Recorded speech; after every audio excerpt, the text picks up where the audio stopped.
Nathan, 2-1 defeat at Colchester today, but that's probably not the main talking point from the game. Let's just talk first of all about the nasty injury to Luke Berry. Yeah, look, it's sad. He's gone over on it. We don't know how he done it. Few little things. I don't want to say too much on him because we weren't happy with a few things before the game. So I don't know if that was the contributing factor, but we'll see. But look, a bad injury and one that'll keep him out for a while. We don't know exactly the full extent, but it's one that keeps him out, and it's a sad day really, because I said he's been in great form. He's a great kid, and he's a wonderful player for us. And look, our best wishes go out to him quickly, but we'll make sure that we'll look after him and get him back as quick and safe as we can.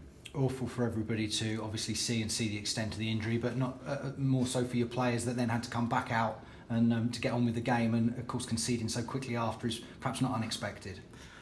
It's not, but we did it last year really with Cameron. When Cameron got bad injury, we took us time to recover from that, and we lost to Portsmouth.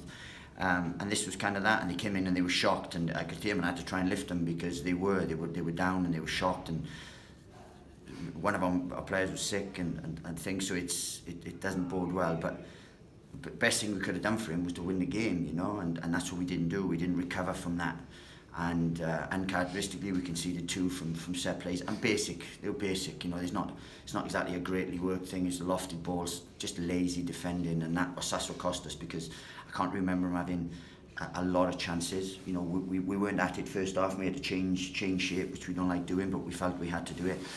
And I said that those two set plays, obviously the lapses of concentration cost us the game in the end. It was one of those first halves where almost you wanted the timeout option, just to get the players refocused and regrouped again after those goals in quick succession.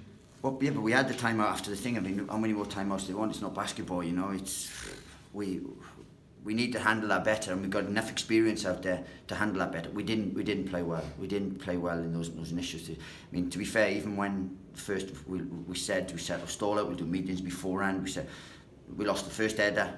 We didn't get on. I think we lost about 4 or 5 second balls in the first two minutes before the injury.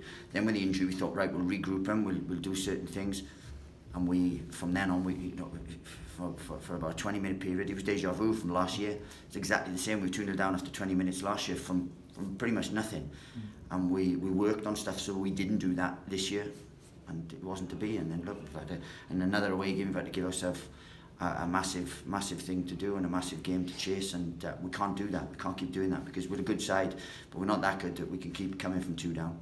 Started to show signs in the end of the first half of getting back into it, but certainly more so after the break. You've had a chance to talk to them for 15 minutes and to tell them what to expect, and the fact they have turned games around in the second period. Yeah, but you can't keep chasing games. You keep doing it. If you keep a clean sheet, you win games, because we know it takes a very good side to keep us down and to stop us from scoring. And we had, even at 2 down, we had chances to have literally got something out of the game. We got the penalty, but before that we'd had a number of chances. Danny'd had a few chances, and even right at the end we've had opportunities, and we've broke on them well, and we've worked. We've had enough chances to have scored 2 goals today, but still wouldn't have won the game, and because of the lapses of concentration and the lack of discipline, and that's what cost. That's the frustrating thing. And I said, what a great opportunity again missed today, but we keep saying it, last game of the month, and I said, it's difficult to do. You just think, well, no, just keep a clean sheet. Keep a clean sheet today, and you win the game, and we'll be 10 points clear now. But it's all ifs and buts, because we keep ifs and buts. How frustrating is that after the performance against Barnet last week to come back onto a defeat today?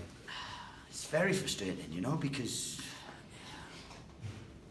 it's as if it doesn't make a difference what you work on, because we've got, the good thing is we've got a chance to bounce back on Monday, but we didn't play well for the first 20 minutes. But it wasn't that it was if we just done our jobs, we could have regrouped, but we didn't. And when you go 2 behind, it's difficult, and that's what's cost us. Just a lack of discipline today in terms of our marking and so on. And it's basic errors, they really are. It's not been great movement. It's been people walking into positions and bang, ball landing on their head, because there's been no one anywhere near them, and that's a disappointing thing. We had to work really hard second half, and we did create a number of chances. We should have got something from the game, but again, I can't be here saying, we should have this, we didn't do, because when you concede 2, you're chasing the game. Just one change from the side that beat Barnet. Alan McCormack, who'd come back and returned superbly, not in the squad today. Glenn Ray replacing him. Yeah, look, it's a big thing because Macca won't do 2 games in 4 days, so we had to choose which one that we'd get the most out of him. We chose Monday. Whether that's the right one or not, we'll have to wait and see. But he's been far more productive at home than he has away, and we knew that if he did 90 minutes today, then we'd have to write him off for Monday, and we decided not to do that. So look, rightly or wrongly, that's not what cost us the game today. Not marking it set plays cost us the game today.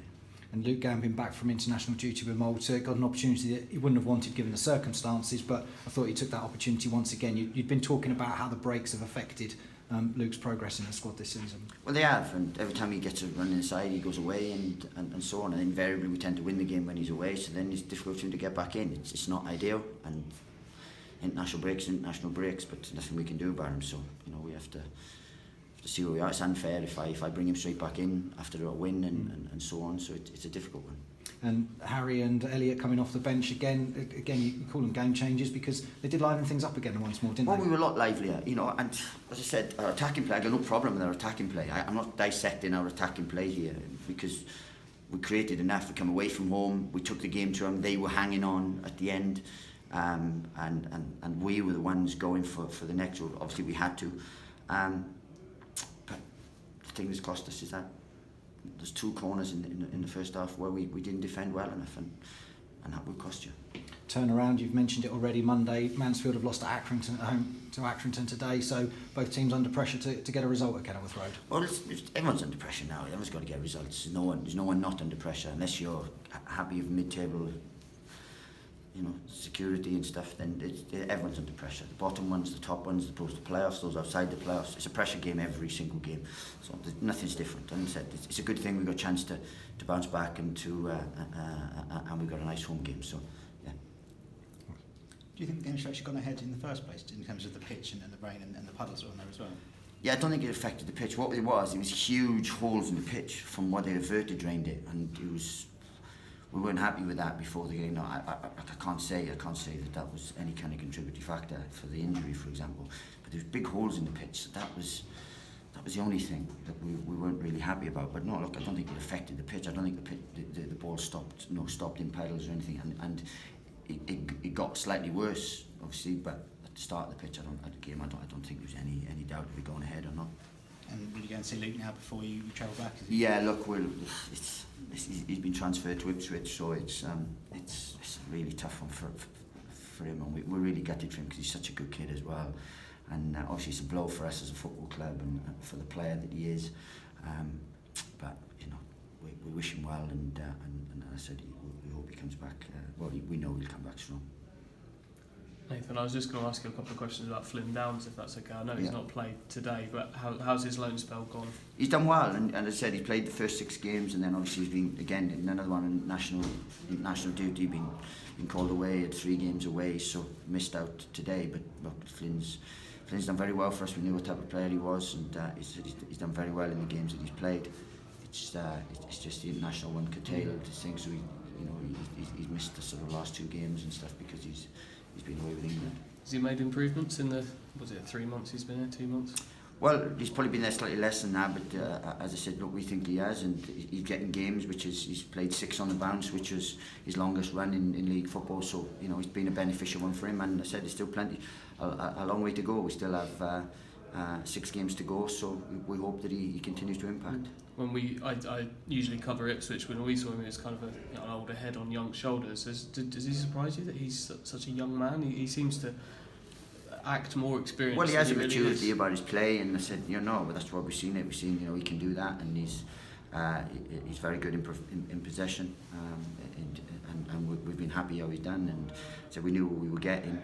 It's just obviously, again, the international one has curtailed a little bit, with stunted him really. Yeah. I'm sure you've seen over the last couple of days, you've been mentioned in connection with the Ipswich job, flattering I guess, but a job to do. Oh yeah, look, without being saying it's not the first time we've been linked to anything and stuff. No, look, I actually haven't seen that, so that's the first I've actually heard about it. But look, I've got a job to do here, and let's just concentrate on getting promoted because that's the most important. Thank you.